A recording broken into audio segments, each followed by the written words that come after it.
to pay for Hanapan. the t-shirt of their former classmates. Kaya sa batch namin, ganun. We motivate them to share their blessings and help. And so far naman, we have received positive reactions from them na they're willing to pay for the t-shirts of our batchmates. Yun, kasi voluntary naman yun eh. Kasi kung mag-a-attend siya, mag-a-attend hindi naka-uniform, piman. Ano naman yung CIT na yan? Bakit ba hindi naka-uniform? Gusto ba niya gano'n magkaroon ng comment? Whereas kung naka-uniform, kaya nga tinawag na uniform. Because all of us will be wearing our alumni uniform on that day during the parade. Parade lang po yun. And that will be used forever. Diba? Magagamit natin yun sa halagang 300. Magagamit natin ng 10 years or more. Basta wag lang araw-araw na sinusuot para hindi naman mabutas, hindi ganyan. So, Sir Dennis, pag-uusapan ko lang talaga na dapat naka-uniform po. So, do something of helping. Kung ilan na naman sila, then siguro yung batch mo din yung pag-uusapan. Kasi nga, ano po di ba rin ulit natin ito, meron tayong designated uniform official. So kailangan, we have to show the people around us na lahat tayo ay naka-uniform. Para magandang makita, sa parade natin, magandang makita. Kung may nakikita tayo na 10 din naka-uniform, it will be a big question mark from our part as alumni of the school. Am I right? Yes. Ganun po yun. Yes. Magtatanong lang ako, ipapahatid ko lang po yung na ibang batch namin. O pwede po bang kahit wala daw po color yung... Madam, sabi ko uniform. Kaya nga sinabi ko na uniform, hindi uniform. Okay? Madaling intindihin yun. Uniform, uniform. Ano gagawin natin? Uniform, uni. So, pag-natin sa kanila, uniform, hindi uniform. Kasi pag may ganito, walang ganun, hindi na uniform na yung madam. Oh. Yes, Madam Malo.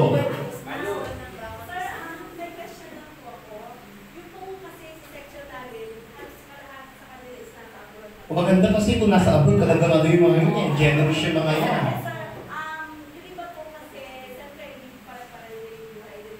Yes.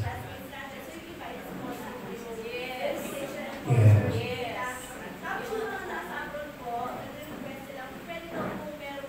Of course, as long as they will pay.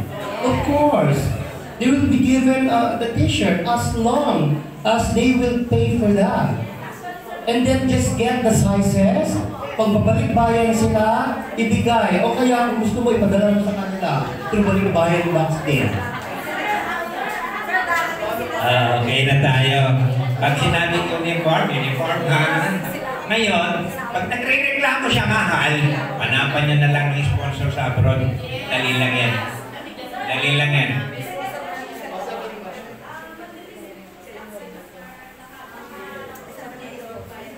Ang ating treasurer, pwede bang tumayo yung ating overall treasurer para makilala ng lahat? Tumayo po ang ating napakamayaman, napakaganda, napaka-successful na alumna ng CIT, si Madam Gladys Rose Fernando. Makikita niyo yung mansyon na may, yung tawag dito, na may gasolinahan sa Rangayan, sa kanya po yun. Pero huwag nyo yung chismis iba, maka-hold the pin siya. Sa atin lang dito lang sa loob ng four corners of the room. Ayan, yung gusto magbayad sa kanya, kasi sa dami ng mga perang binibilang niya, minsan tinatawag niya ako, Nori, tulungan mo ako magbilang ng pera. Ayun, kaya nagre-remit sa akin yung iba. Pero dapat sa kanya officially. Tatlo kami. Ngayon naman, nandito siya, pahawakan niyo naman ng pera. Kasi mamaya, ibibigay niya sa akin mamaya yan eh. Ayan, for the meantime, sige, ano ba ang itatouch natin? Teka muna! Maraming salamat sa Batch 1978, Madam Angelina Adams. Ang sabi niya sa akin, spaghetti lang. Pero wala spaghetti, pinalitan niya ng mixed bihon at saka meron pang lumpia. Pinagdagan pa. Thank you. Batch 78.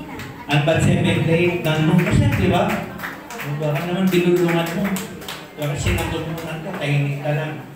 Tahimik pa lang kami na Batch 78. Kasi namin, wala pa kami nag-limit kahit singko. But then, nagkaroon kami ng meeting last month. Pero naman nag-attend. Pero may parang napag-usapan sa gabi, may magdudunit ng mga pagkakas. May magdudunit ng mga diba? May magdudunit ng mga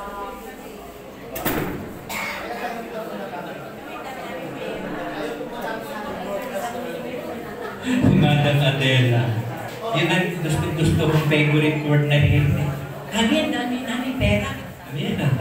Di ba? Kasi pag sinabi mo, wala akong pera, wala akong pera. Di ba? Ma'am Flor, halika. Hindi ko marinig ka. Halika dito, parinig mo. Halika, madam. Batch 81.